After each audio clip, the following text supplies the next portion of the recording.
Assalamualaikum warahmatullahi wabarakatuh. Hari ini kita akan belajar tentang struktur perkembangan desa. Yang kalau kita perhatikan, menurut Pintarto, pengertian desa itu adalah sebagai perwujudan geografis yang ditimbulkan oleh unsur fisiografis, sosial, ekonomi, politik, dan budaya setempat yang saling mempengaruhi.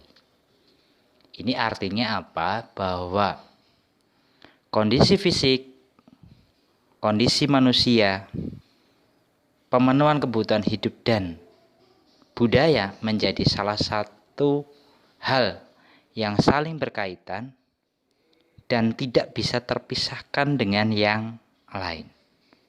Ini bisa kita lihat dari kondisi ataupun karakteristik kondisi wilayah desa secara non-fisik. Adanya hubungan kekerabatan, adanya keterikatan antar manusia, kemudian adanya aktivitas ekonomi penduduk, dan juga adanya sifat kegotong royongan antar masyarakat yang bisa dikatakan masih tinggi.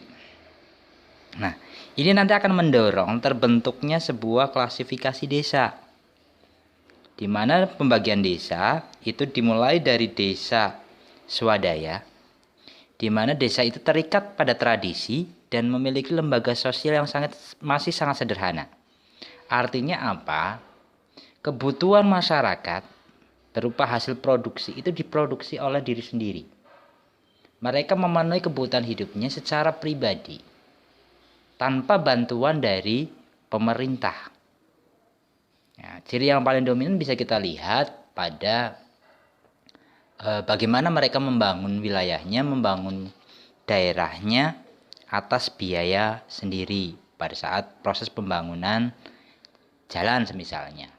Untuk membuka akses jalan, mereka secara bergotong royong, secara swadaya, bahu-membahu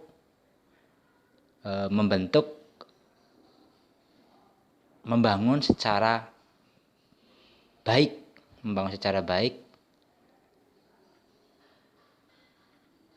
dalam hubungannya dengan masyarakat yang lain. Artinya tidak ada bantuan dari pemerintah. Nah, kalau yang ada bantuan dari pemerintah dan sifatnya sebagai stimulan, itu kita kenal namanya desa swakarya. Di mana penjelasannya bahwa desa itu terbentuk karena pengaruh dari luar, dari desa yang lain. Dan mata pencaharian masyarakatnya pun sudah bervariasi. Ada yang pertanian, ada yang jasa, kemudian ada yang perikanan dan yang lain sebagainya. Dan desa yang maju itu adalah kita namakan desa swasembada, di mana di sini sudah tidak ada pengaruh adat yang kuat. Nah, ini kalau kita lihat dari macam pembagian desa secara fisik. Di dalam proses pembentukan keruangan desa, ada beberapa faktor yang mempengaruhi. Salah satunya adanya air, di mana air berfungsi sebagai salah satu yang sangat dibutuhkan oleh manusia, baik itu untuk mandi, untuk minum, ya, dan keperluan-keperluan yang lain. Air sebagai bagian dari kebutuhan pokok bagi penduduk. Sehingga masyarakat biasanya lebih memilih pada wilayah-wilayah yang cenderung dekat dengan sumber air. Nah, inilah yang kemudian nanti akan membentuk sebuah pola pemukiman penduduk, terutama pola pemukiman mengelompok, ya. Mengelompok di suatu wilayah, ya, di suatu daerah. Nah, ini biasanya terjadi di daerah pegunungan. Kemudian dilihat dari kondisi tanahnya.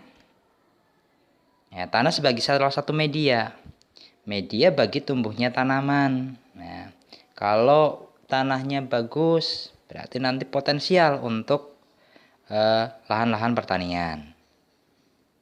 Ya, ini sehingga tanah menjadi salah satu faktor yang sangat berpengaruh terhadap pembentukan struktur desa. Kemudian topografi, kaitannya dengan kemiringan lereng, bentuk lereng, ketinggian tempat suatu wilayah. Ini biasanya sangat berpengaruh terhadap struktur keuangan desa, struktur keuangan daerah. Daerah yang berbukit terjal jelas otomatis akan jarang penduduknya dibandingkan dengan daerah yang tingkat aksesibilitasnya akan lebih baik.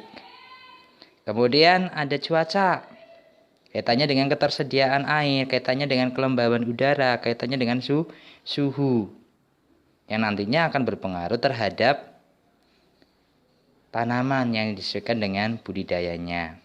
Kemudian ada aktivitas penduduk, kemudian ada budaya masyarakat. Nah, kalau kita perhatikan, dari beberapa faktor itu nanti akan membentuk pola. Ada beberapa pola pemukiman desa. Ada pola menyebar, ada pola memanjang, ada pola mengelompok. Nah, bedanya di mana?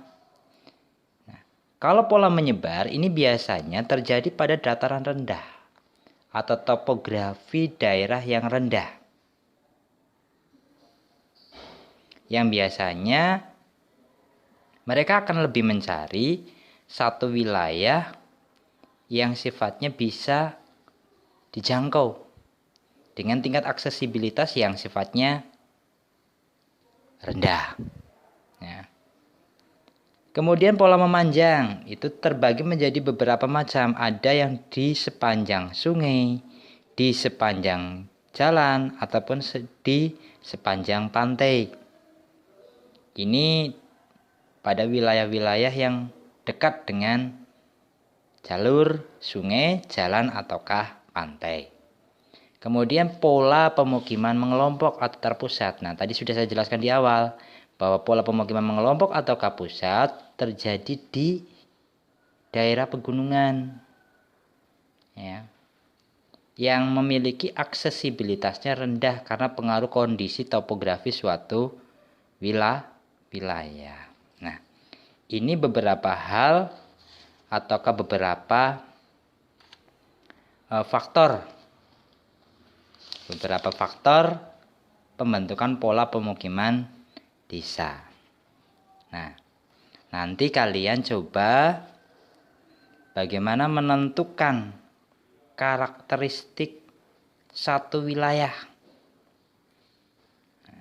Tuliskan karakteristik fisiknya dan sosialnya, kemudian nanti kalian bisa kumpulkan. Kiranya hanya itu yang perlu saya sampaikan, kurang lebihnya mohon maaf. Assalamualaikum warahmatullahi wabarakatuh.